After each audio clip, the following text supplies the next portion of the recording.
와 평강이 함께 하시기를 진심으로 기원합니다. 1월 한 달 저희들은 소선지서의 말씀을 읽습니다. 그 가운데 스가랴서 말씀을 읽고 있습니다.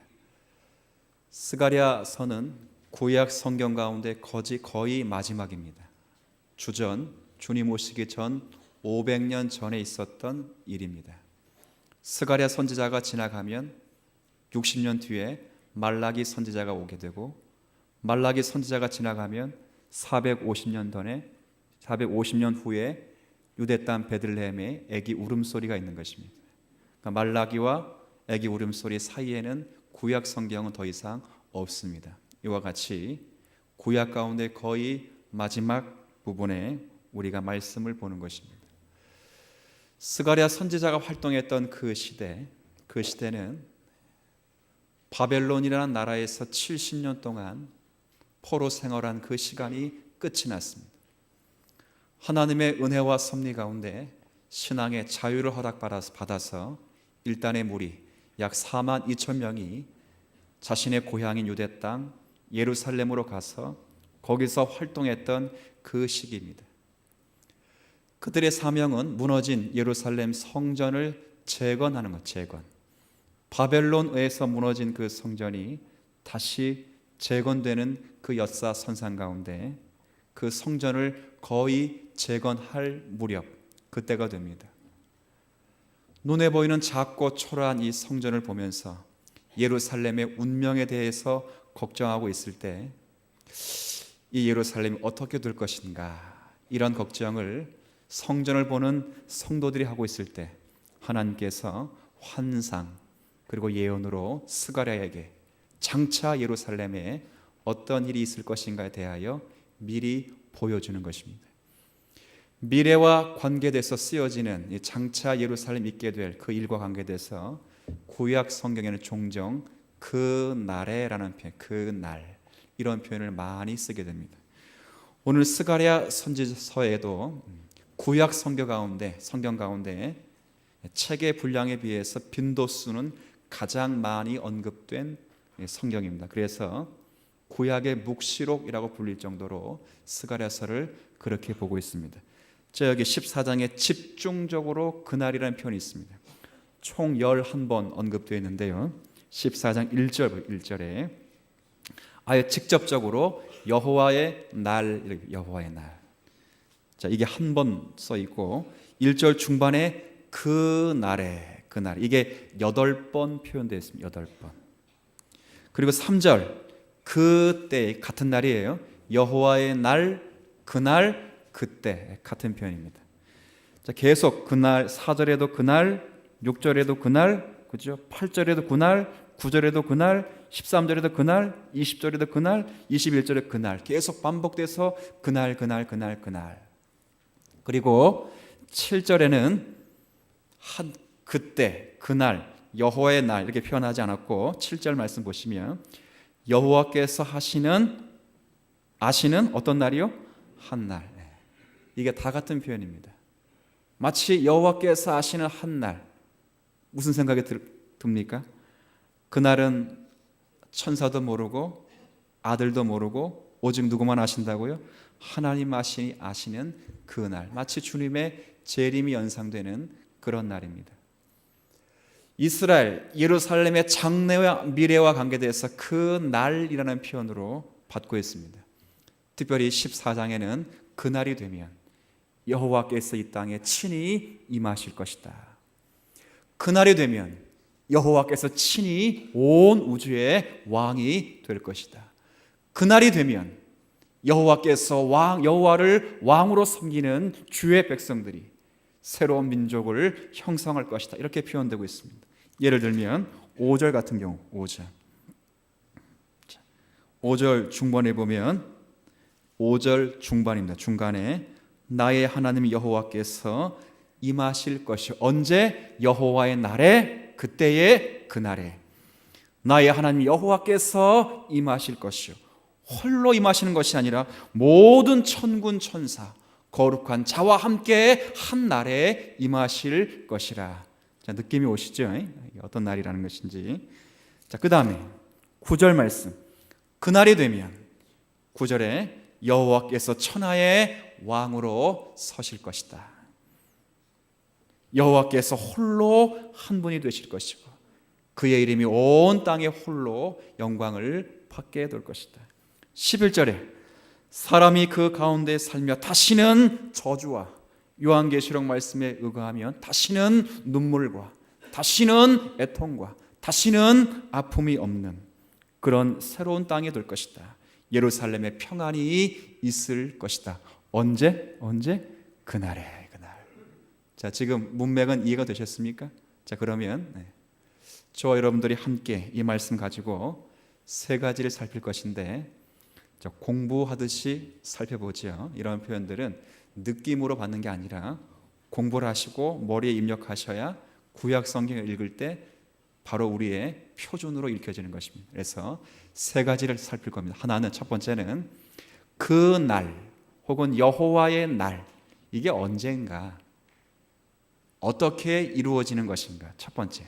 두 번째는 그 날에 여호와의 날이 되면 종말론적으로 이 땅에 어떤 일이 벌어지는가, 이게 지금 스가랴 말씀에 있는 내용이에요. 그리고 세 번째, 제일 중요한 거, 그 날과 관계돼서 우리와 어떤 관계를 맺게 되는가, 이게 대단히 중요하죠. 그 날이 어떻게 이루어지는가, 그 날에 어떤 일이 발생하는가, 그리고 그 날에 발생될 그 일이 우리와 신약교회 성도와 신약교회에 사는 우리 모두와 어떤 관계를 맺고 있는가. 자, 설교의 취지를 아시고 가셔야 돼. 제가 거듭 확인하는 것은, 오늘은 뭐 하듯이 설교하겠다고 제가 공부하듯이. 목사님 뭐 신학교 다니는데 뭘 이렇게 가르치시려고.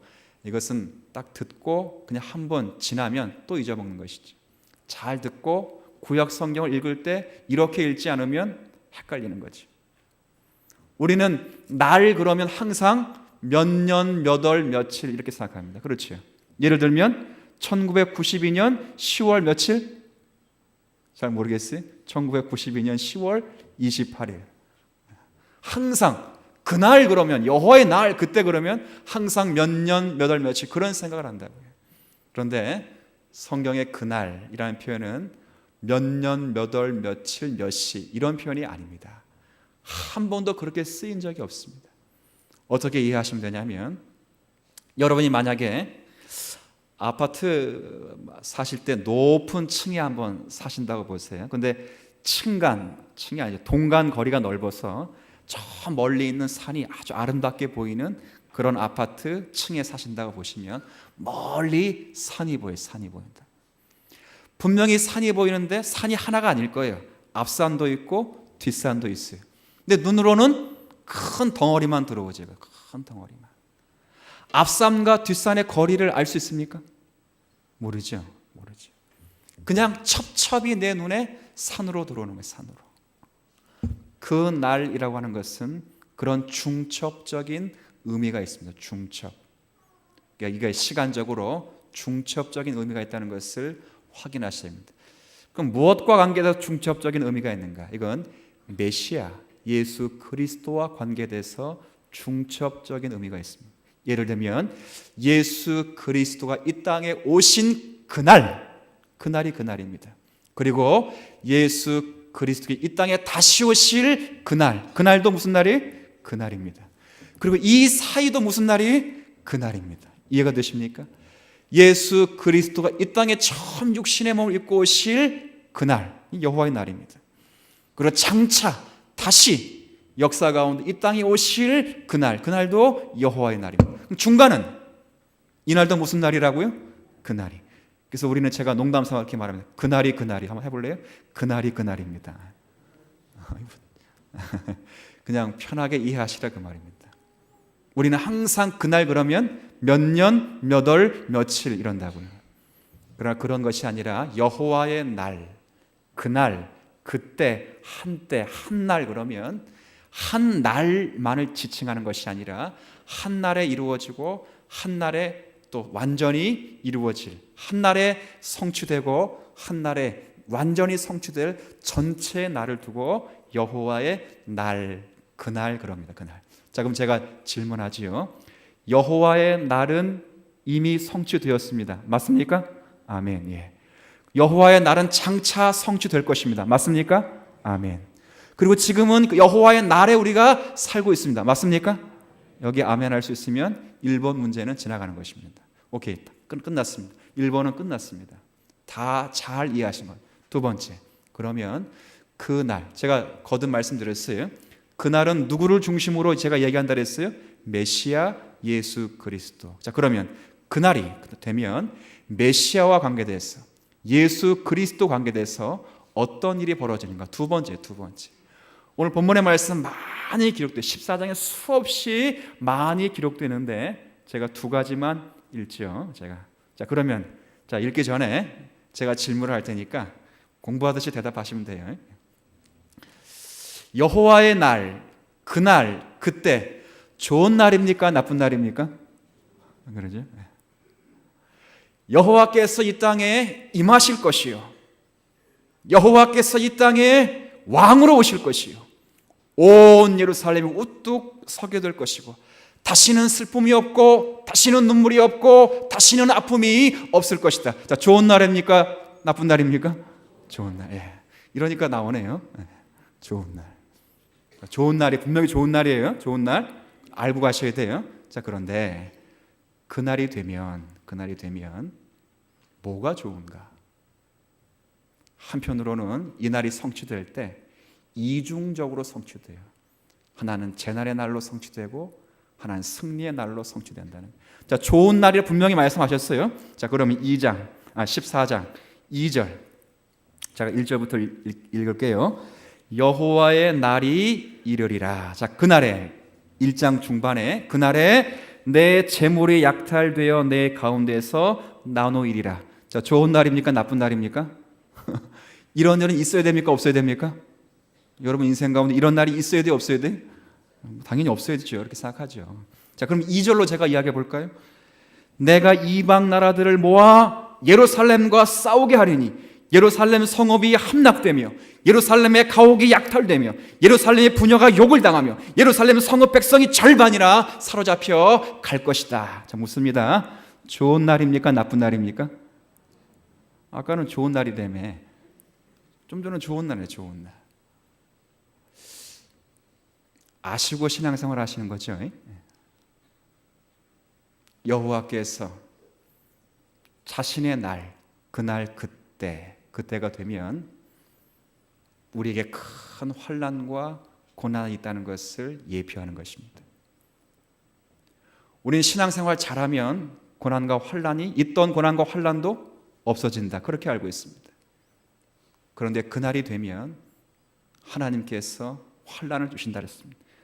제 말이 아니고 2절 보세요. 누가 싸움 붙이는 자가 누군지 보세요. 되게 얄미워요. 어떨 때 보면 내가 이방 나라들을 모아 예루살렘에 싸우게 하리니. 자, 싸움 붙이시는 분이 누굽니까 지금?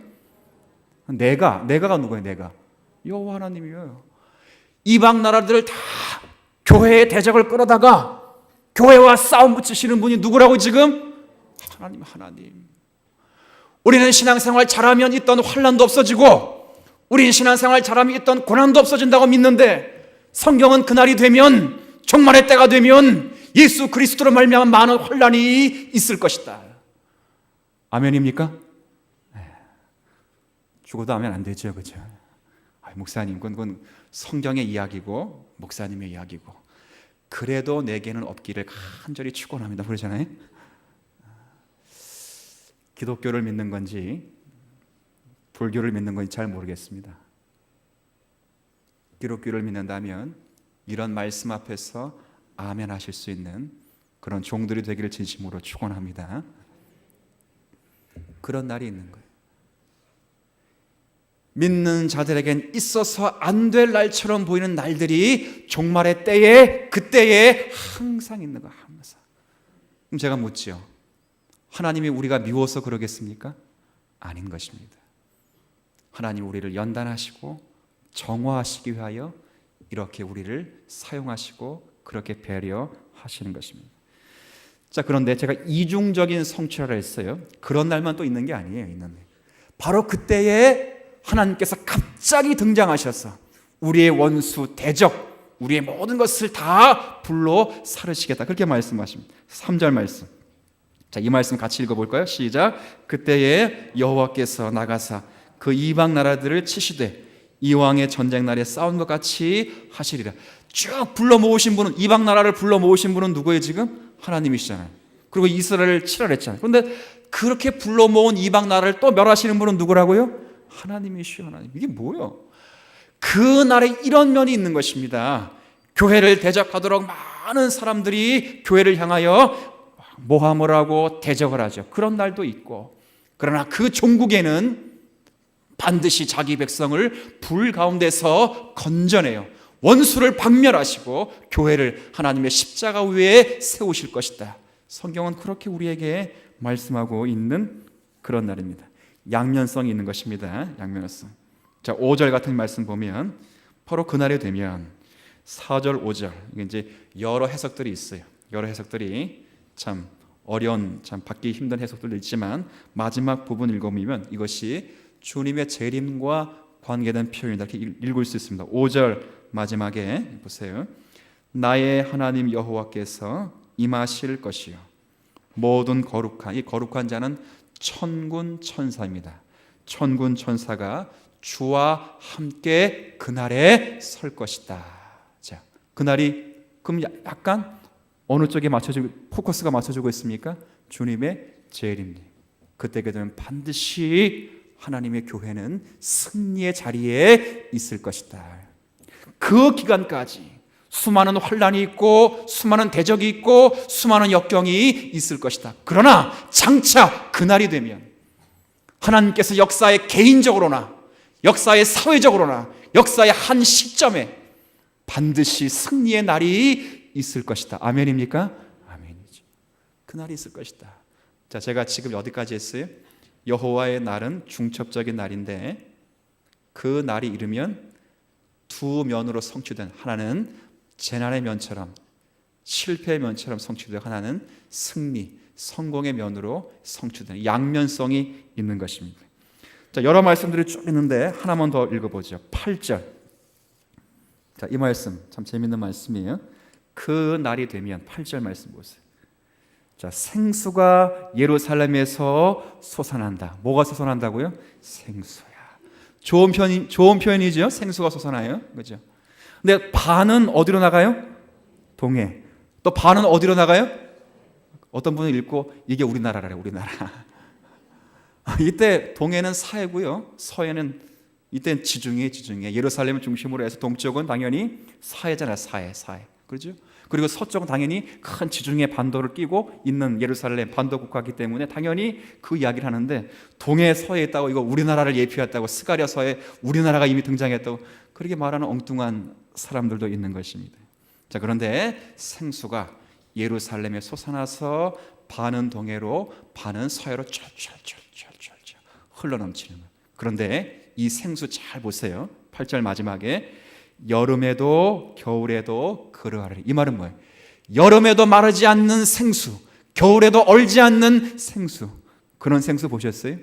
제가 사실 그 원주에 좀 다녀왔어요. 하도 안 가가지고 부모님이 좀 보고 싶다 그래서 가족과 함께 다녀가서 아버님 모시고 산을 올라요, 산을.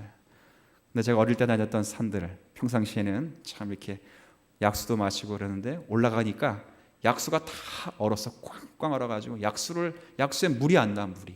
그래서 한참 가래서 내려왔다. 근데 지금 나오는 이 생수는 여름에는 가뭄에도 마른다, 안 마른다? 안 마르고, 겨울에는 그 추운 겨울에는도 온다, 안 온다? 안 온다, 그 말이에요. 과연 이 생수가 무엇일까? 에스겔 선지자는 에스겔서 47장에 보면 이런 예언을 앞으로 주고 있어요. 메시아가 오면 이런 구원의 역사가 있을 것이다, 이렇게 말씀하죠. 뭔가 성전에서 물이 콸콸콸 솟아나와요. 그 성전에서 나온 그 물이 성전 문지방에서 싹 스며 올라오지요. 환상을 따라서 그 성전에서 나오는 그 물의 높이를 재요. 높이. 처음에는 발목까지, 1천척을 지나서 또 재보니까 무릎까지, 또 1천척을 지나서 재보니까 허리까지, 다시 1천척을 재보니까 사람이 지나갈 수 없을 정도로, 그죠? 헤엄쳐서 지나갈 정도로 물이 가득한 거예요. 그 성전에서 나오는 그 물이 사해바다로 쫙 흘러 들어가는데 강 저우편에 모든 과실수들이 다시 과실을 맺고 약초가 자라고 죽었던 고기가 다시 살아나고 모든 어부들이 거기서 그물을 치고 그런 일들이 있게 되었죠. 사해바다가 다시 살아나고 모든 물들이 다 살아나는 거죠. 마치 뭘 예표하는 건가? 제가 누누이 말씀드렸어요. 구약 이물이 지금 에스겔 선지서에는 어디서 솟아난다 그래서 제가 지금 성전. 제가 늘 설교 때 그랬습니다. 구약의 성전은 누구를 예표한다? 예수 그리스도를 예표한다 그랬어. 결국 이것은 예수 그리스도가 이 땅에 오심으로 말미암아 그분을 먹고 마신 자는 결코 줄이지 않고 결코 목마르지 않고 그로 말미암아 영원한 생수의 강이 우리 배에서 흘러나도록 하시는 하나님의 사역을 이미 예표하고 있는 그런 말씀이다. 이렇게 읽혀질 수 있는 그런 내용이죠.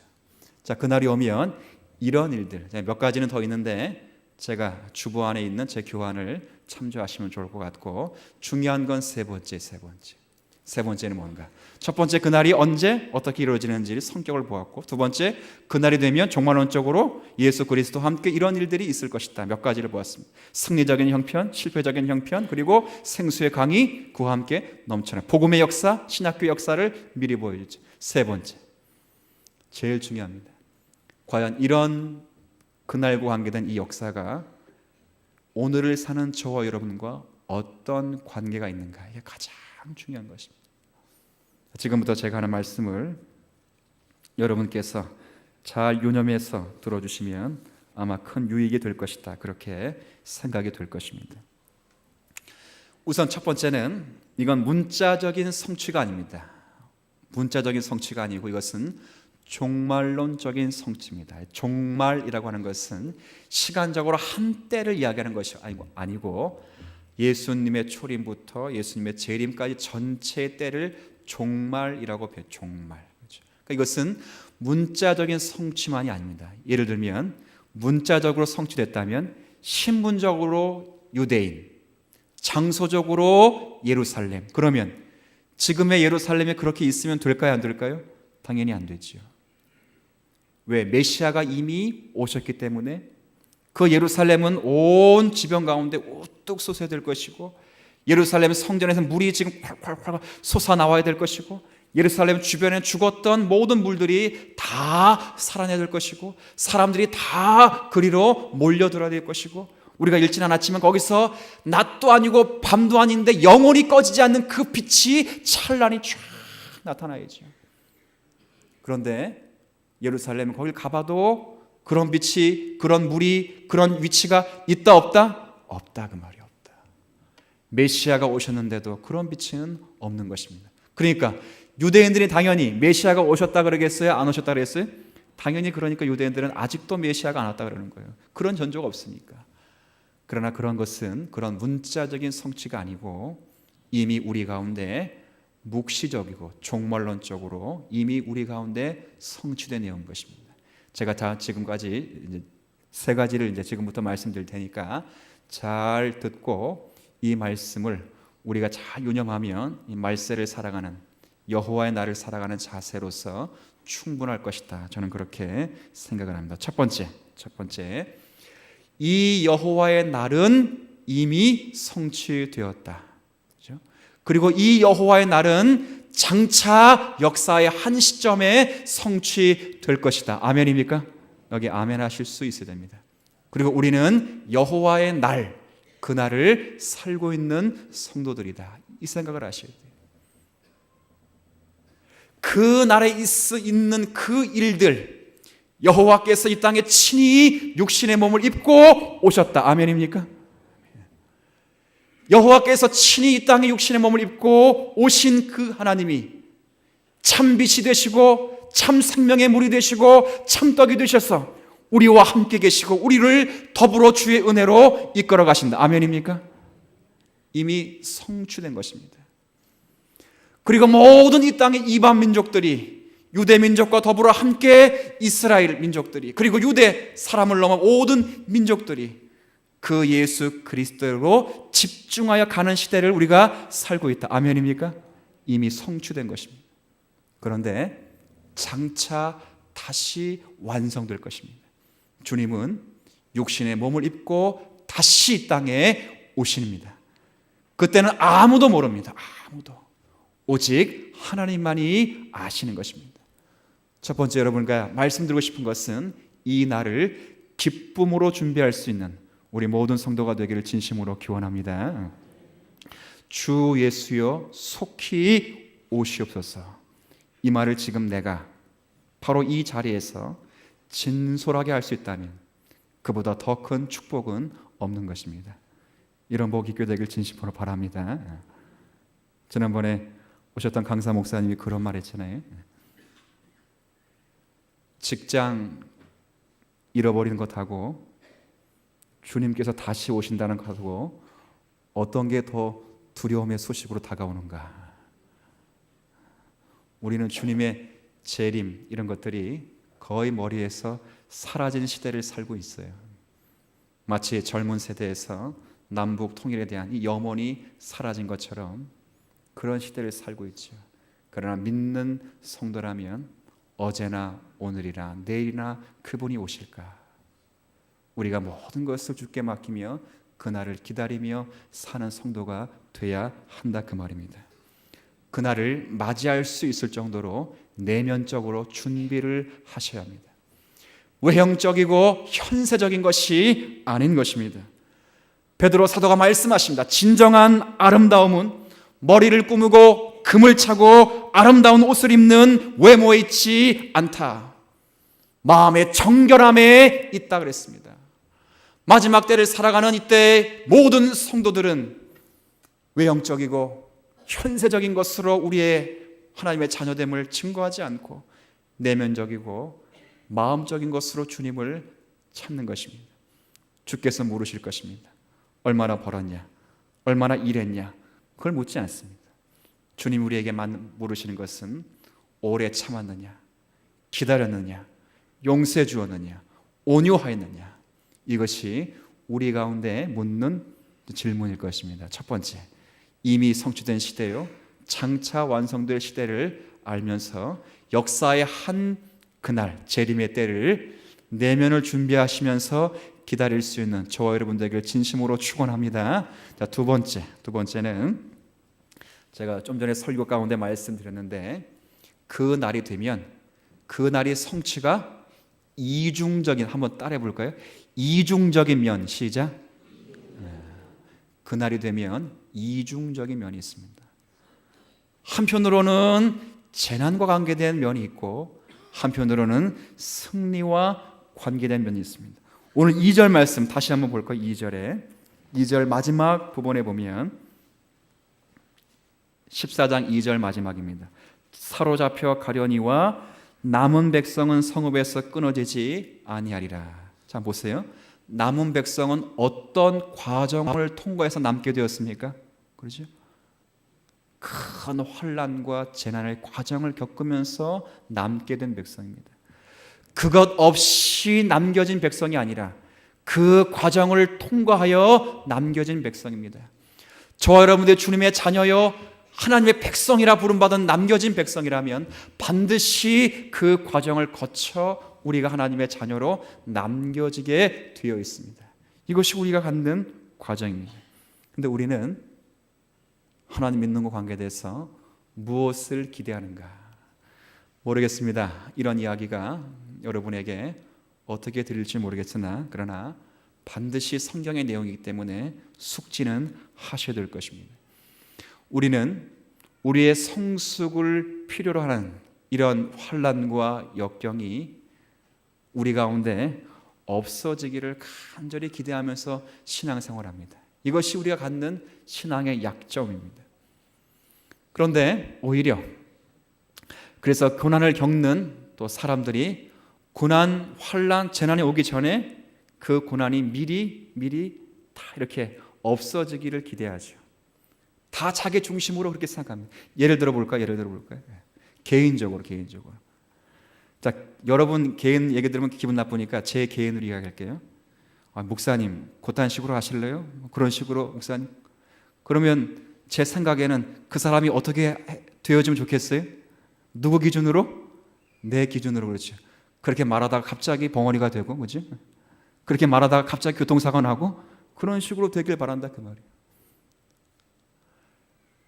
교회를 핍박하는 이 땅의 많은 풍조들, 거짓 사도들, 문화들, 우리의 관점으로 보면 그렇게 말할 때 반드시 넘어지고 쓰러지고 다 깨지길 바라죠.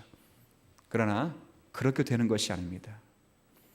그런 오해와 갈등과 그런 부조리 같은 세상을 지내가면서 우린 정금같이 훈련과 정금 같은 은혜를 누리게 된다는 것입니다.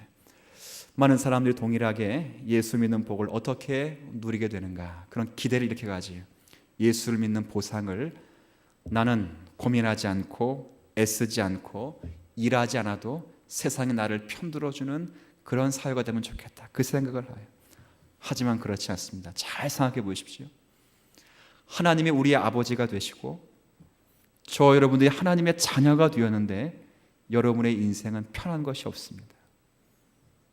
세상 사람과 똑같습니다.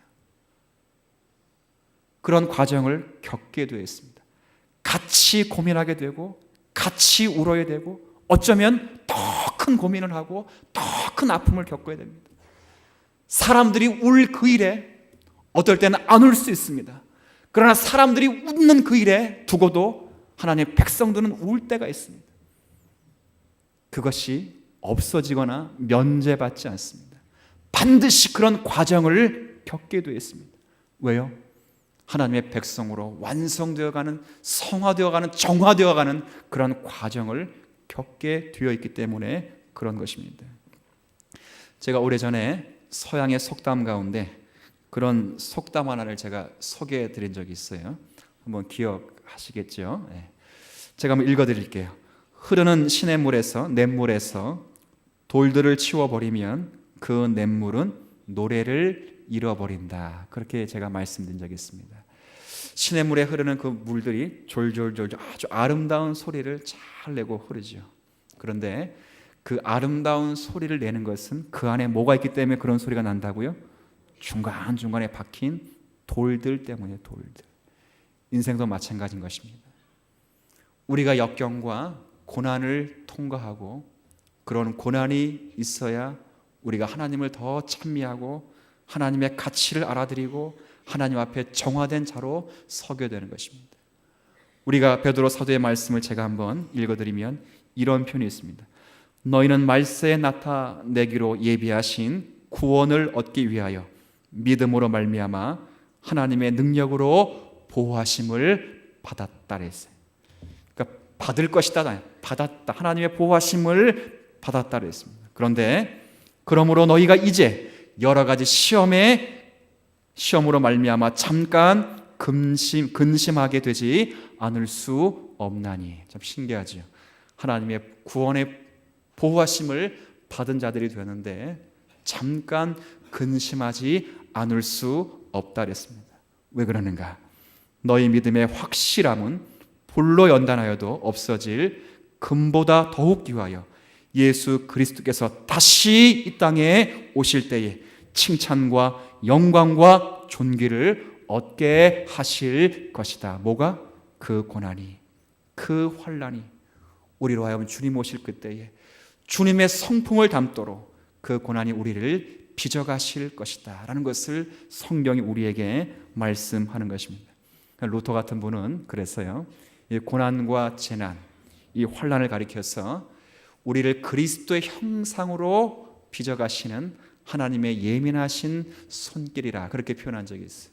그분이 자주 인용하신 말씀 가운데 로마서 5장 말씀을 자주 인용하십니다.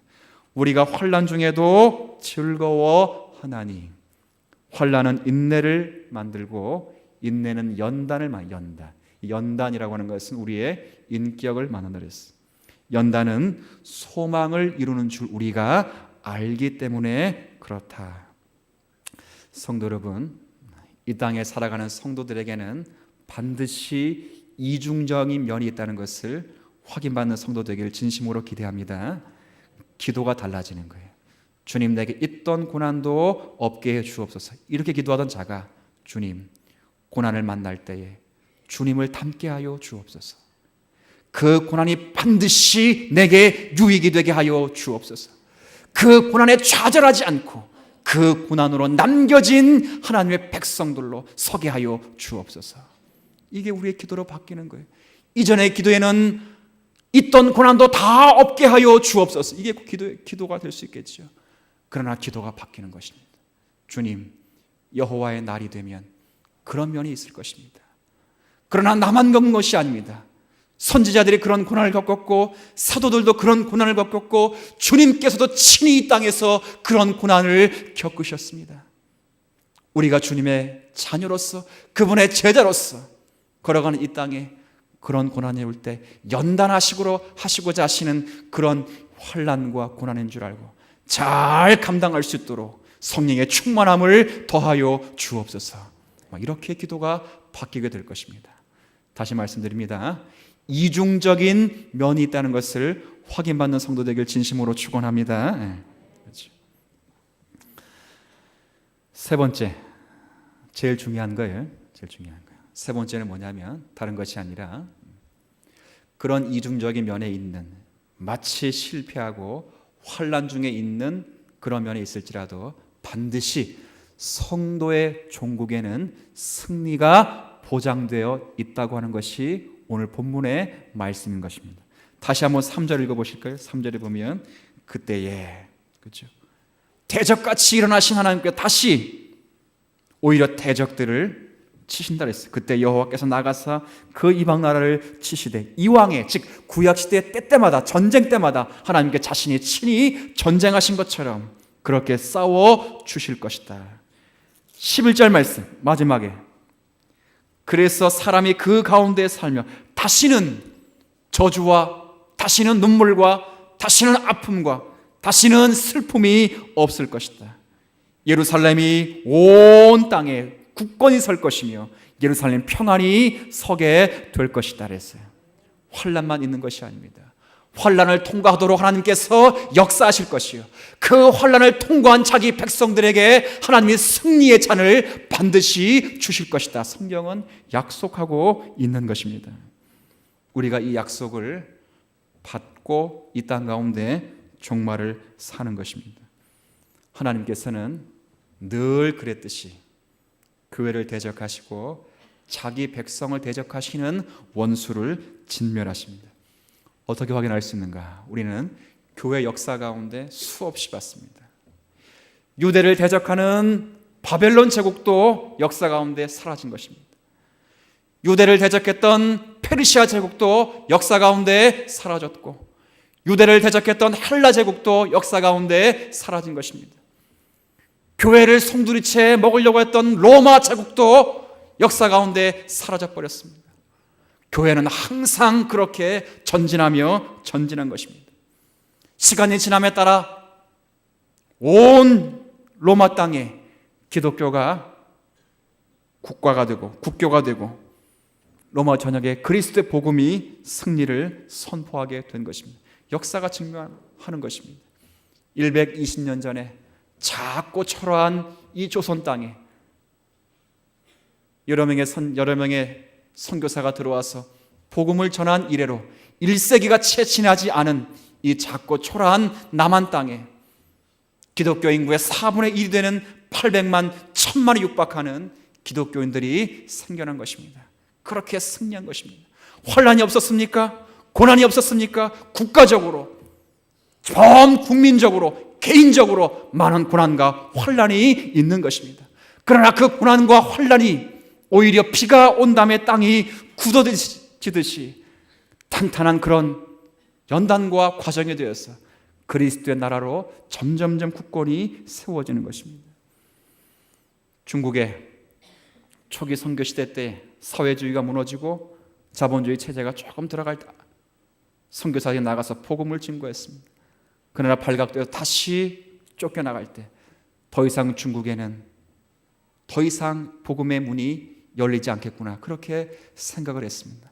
그러나 시간이 지난 이후에 지금 중국 땅에는 대한민국 인구보다 더 많은 조금 과장하면 1억 가까이 되는 그 기독교 인구들이 주님을 찬양하고 있는 것입니다. 교회는 그렇게 나가는 것입니다. 저 북녘 2300만 동포에게도, 북녘 땅에도 교회가 마치 박멸되었듯이 보이는 그 현장에도 지금도 지하교회에서 부르짖는 영혼들이 지금도 있고 또 앞으로도 계속 있게 되는 것입니다. 누가 그렇게 하신 겁니까? 하나님께서 그렇게 하시는 것입니다. 주님 사랑교회에 이룬 모든 성도들에게도, 아니 이 주님 사랑교회도 많은 어려움과 환난이 있을 것입니다.